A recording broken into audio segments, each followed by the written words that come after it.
Assalamualaikum warahmatullahi wabarakatuh. Saya Muhammad Bintang Trihadi dengan NIM 2101112014027 dari kelas D Teknik Sipil akan mempresentasikan studi kasus 8 mengenai 7th Louisiana Avenue Interchange dalam mata kuliah rekayasa nilai. Gambaran umum proyek. Proyek yang diusulkan adalah untuk menggantikan persimpangan sebidang antara Louisiana Avenue dengan TH7 menjadi persimpangan tak sebidang. Proyek ini terletak di kota St. Louis Park, Minnesota yang merupakan kota pinggiran tingkat pertama di wilayah metropolitan Kota Kembar Barat. Persimpangan TH7 dan Louisiana Avenue merupakan salah satu persimpangan terpadat hingga selalu masuk ke dalam peringkat 200 simpang terpadat. Berikut adalah konsep desain TH7 at Louisiana Avenue Interchange. Dapat dilihat dari arah barat menuju arah timur merupakan jalan TH7, sedangkan dari arah utara menuju arah selatan merupakan jalan Louisiana Avenue. Selanjutnya tujuan. Kebutuhan akan proyek ini didorong oleh yang pertama, meningkatkan keselamatan pengendara. Yang kedua, mempertahankan mobilitas atau kapasitas lalu lintas masa depan. Yang ketiga, meningkatkan mobilitas pejalan kaki atau sepeda. Yang keempat, mendorong pembangunan ekonomi. Selanjutnya, permasalahan proyek. Yang pertama, hindari dampak terhadap kompleks apartemen Louisiana Oaks dan Sam's Club. Yang kedua, pejalan kaki dan lalu lintas sepeda harus diakomodasi selama konstruksi. Yang ketiga, daerah kanan dalam dan kanan luar timur Louisiana Avenue akan ditutup sebagai bagian dari proyek ini. Yang keempat, Maret 2012, tanggal kewajiban pendanaan. Ada potensi perpanjangan 1 tahun dengan persetujuan sebelumnya dari Met Council. Yang kelima, meminimalkan penggalian atau potensi tinggi tanah yang akan terkontaminasi. Yang keenam, proses penilaian lingkungan baru saja dimulai. Draft dokumen dijadwalkan akan keluar pada bulan Oktober 2010. Yang ketujuh, dampak apapun terhadap banjir perlu dikurangi. Tidak ada peningkatan bersih dalam 100 tahun elevasi banjir. Yang kedelapan, hindari dampak pada properti 4F. Yang kesembilan, rel kereta api menyeberang atas TH7 di ujung timur proyek. Yang kesepuluh, pertimbangan kuat untuk tidak berdampak pada stasiun pompa dan kantor medis di sepanjang Lake Street. Selanjutnya, ruang lingkup studi value engineering. Yang pertama, melakukan peninjauan dan analisis penyeluruh terhadap masalah proyek utama dan desain konseptual dengan menggunakan tim multidisiplin dan lintas fungsional. Yang kedua, fokus dari studi value engineering adalah untuk membantu identifikasi alternatif yang akan meningkatkan mobilitas dan mengurangi konflik kendaraan dan non-kendaraan lalu lintas. Yang ketiga, alternatif yang akan meminimalkan dampak terhadap perkembangan yang ada dan meningkatkan peluang untuk pengembangan atau pembangunan di masa depan. Berikutnya ada analisis proyek. Yang pertama yaitu cost model. Dapat dilihat pada tabel di atas. Berikut adalah item-item pekerjaan dan masing-masing biaya yang diperlukan. Dan dapat dilihat dari grafik pada item pekerjaan jalan raya memiliki persentase yang paling besar yaitu 33%, sedangkan yang paling kecil yaitu dewatering yaitu sebesar 1%.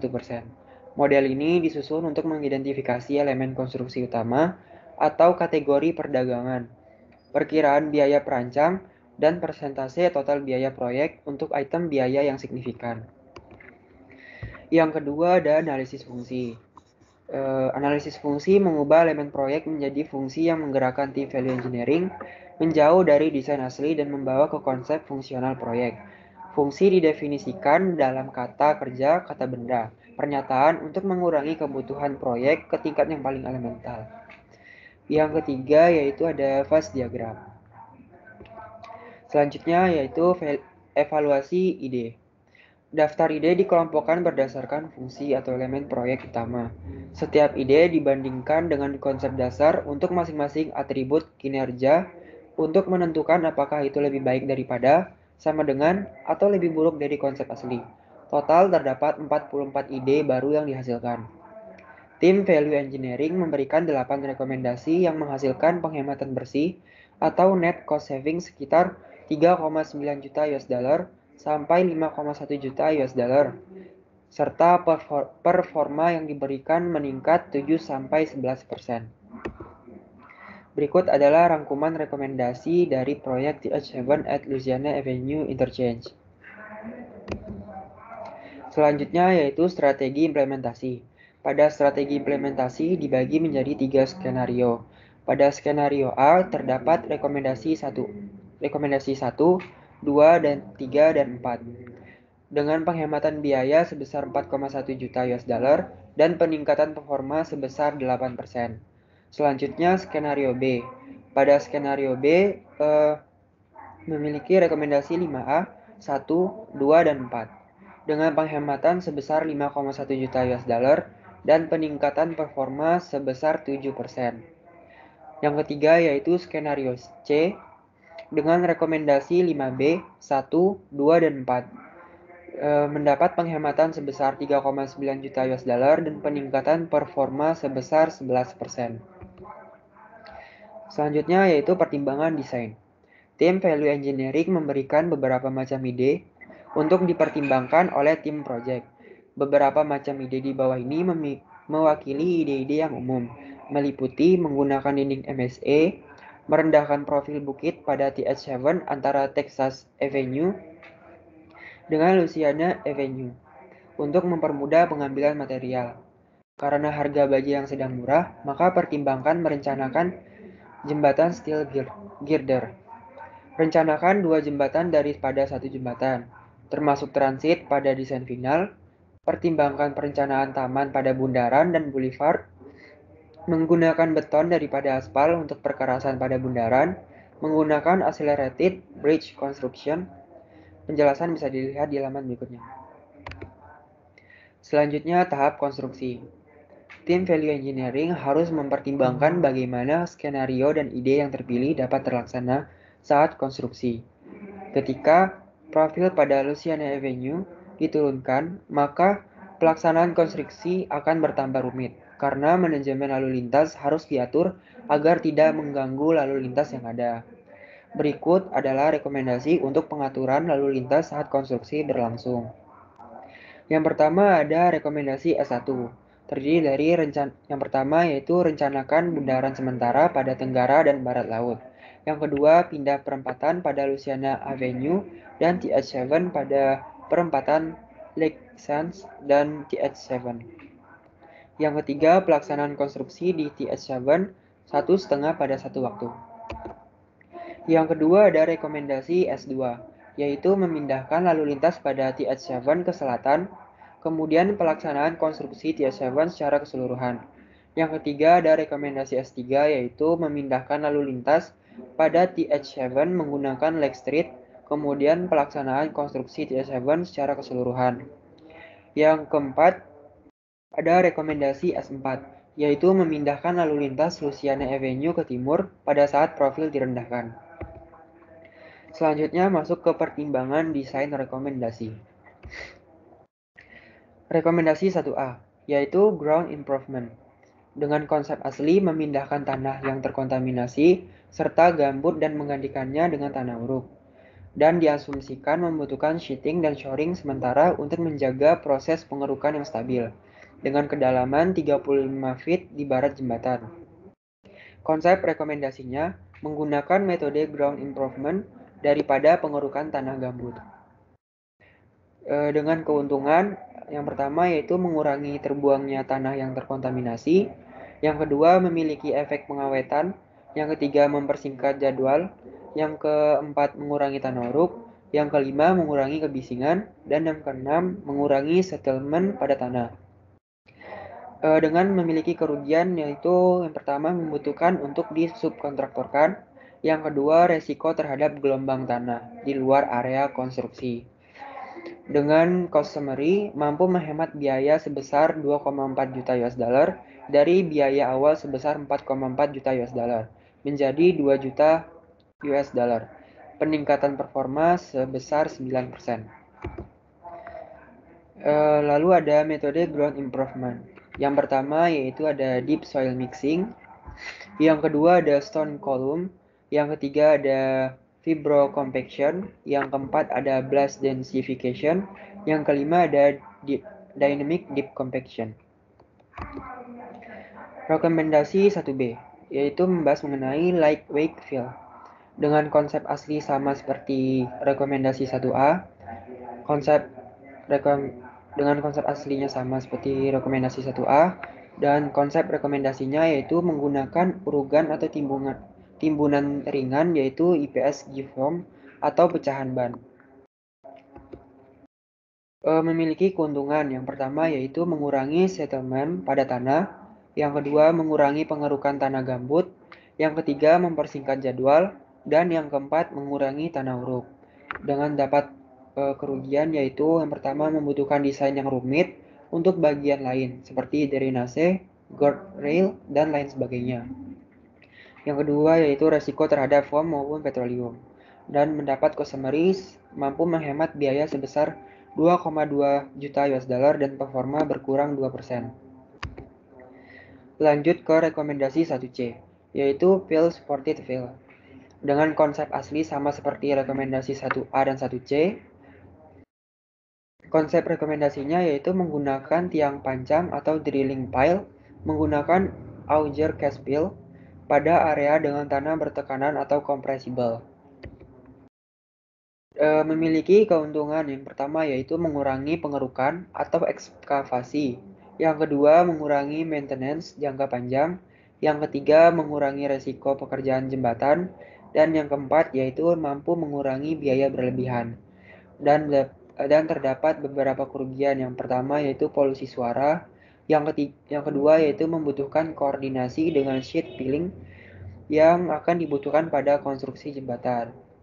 Pada rekomendasi 1C, mampu menghemat biaya sebesar 2,2 juta US dollar dari biaya awal sebesar 4,4 juta US dollar menjadi 1,9 juta US dollar dan peningkatan performa sebesar 6%. Lanjut ke rekomendasi 2, yaitu reinforced slope. Dengan konsep rekomendasi menggantikan cast in place concrete atau CIP atau yang biasa disebut dengan pengecoran langsung di tempatnya dengan Reinforced Steeped Slopes atau RSS. Berikut ini adalah gambar dari rancangan Reinforced Slope setelah konstruksi. Pada rekomendasi 2 ini memiliki keuntungan. Yang pertama, mengakomodasi penurunan tanpa adanya pengaturan. Yang kedua, mengurangi biaya. Yang ketiga, mengurangi waktu konstruksi. Yang keempat, mengurangi kebutuhan akan struktural pondasinya. Yang kelima, memberikan estetika pada kemiringan yang ada. Dengan adanya rerumputan dapat meningkatkan kemiringan lereng sampai 70%. 70 derajat. Terdapat kerugian yaitu adanya peningkatan akan pemeliharaan. Dari rekomendasi 2 ini mampu menghemat biaya sebesar 1,1 juta US dollar dan peningkatan performa sebesar 7%. Selanjutnya ada rekomendasi 3, yaitu single lane roundabout. Dengan konsep asli menggunakan dua lane atau double lane roundabout. Dengan konsep rekomendasi perubahan pada jumlah lane yang digunakan pada roundabout. Yang kedua, menggunakan satu lane masih cukup untuk menampung kendaraan yang ada di mana berdasarkan penelitian yang dilakukan, tingkat kepadatannya masih berada di bawah 85% dan tergolong arus stabil.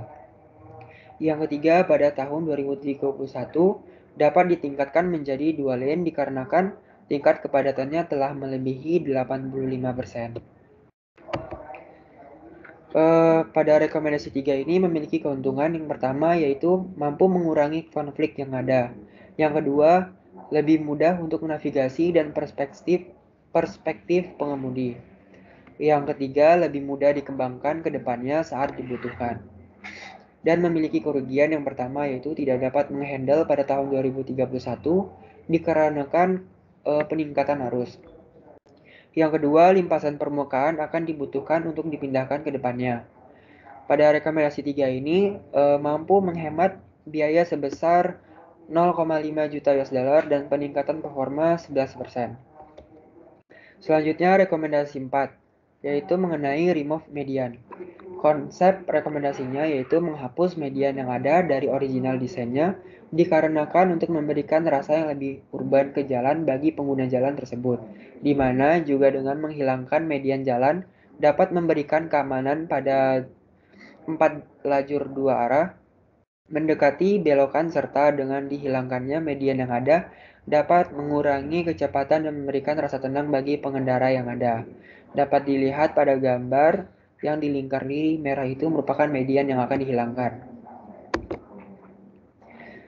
Memiliki keuntungan yang pertama yaitu mengurangi permukaan yang kedap air, meningkatkan penghilangan salju, mengurangi panjang jembatan, lalu lintas yang menenangkan, karakter urban, dengan kerugian perspektif publik. Dengan cost summary dari rekomendasi 4 yaitu mampu menghemat biaya sebesar 0,1 juta US dollar dan peningkatan performa sebesar 6%. Selanjutnya ada rekomendasi 5A, yaitu mengenai TIC Urban Diamond Interchange. Memiliki konsep rekomendasi yaitu membuat interchange-nya berbentuk 2D atau TIC Urban Diamond Interchange. Dikarenakan 2D dianggap lebih bagus daripada normal Diamond Interchange. Pada rekomendasi 5A ini memiliki keuntungan. Yang pertama, jejak proyek keseluruhan yang lebih kecil. Yang kedua, pengaruh yang sedikit terhadap bisnis yang ada di bagian utara. Yang ketiga, desain rem meningkat. Yang keempat, operasi lalu lintas meningkat. Yang kelima, ekspektasi pengemudi meningkat. Dan yang keenam, akan sesuai dengan jalan existing saat ini. Dan terdapat beberapa kerugian. Yang pertama yaitu meningkatkan konflik setelah roundabouts dan dapat terpengaruh akibat apartemen. Pada rekomendasi 5A ini terdapat summary-nya mampu menghemat biaya sebesar 1,5 juta US dollar dari biaya awal sebesar 4,4 juta US dollar menjadi 1,9 US dollar. 1,9 juta US dollar dan peningkatan performa sebesar 7%. Selanjutnya rekomendasi 5B, yaitu mengenai single point roundabout interchange. Dengan konsep rekomendasinya yaitu membuat hanya satu bundaran yang akan menghubungkan jalan yang ada di Louisiana Avenue, di mana direncanakan bundarannya memiliki diameter 200 kaki. Pada rekomendasi 5B ini memiliki keuntungan yang pertama meningkatkan familiaritas kepada pengemudi. Yang kedua mengurangi pengaruh lalu lintas. Yang ketiga peningkatan rem design. Yang keempat berkurangnya pengaruh kepada akses bisnis di bagian utara. Yang kelima peningkatan lalu lintas. Yang keenam peningkatan ekspektasi pengemudi. Pada rekomendasi 5B ini memiliki kerugian yaitu membutuhkan lebih panjang struktur jembatan untuk mengepaskan ke bundarannya. Dengan cost summary mampu menghemat biaya sebesar 0,1 juta US dollar dan peningkatan performa sebesar 21%. Mungkin itu saja yang dapat saya sampaikan, lebih kurangnya mohon dimaafkan. Terima kasih. Wassalamualaikum warahmatullahi wabarakatuh.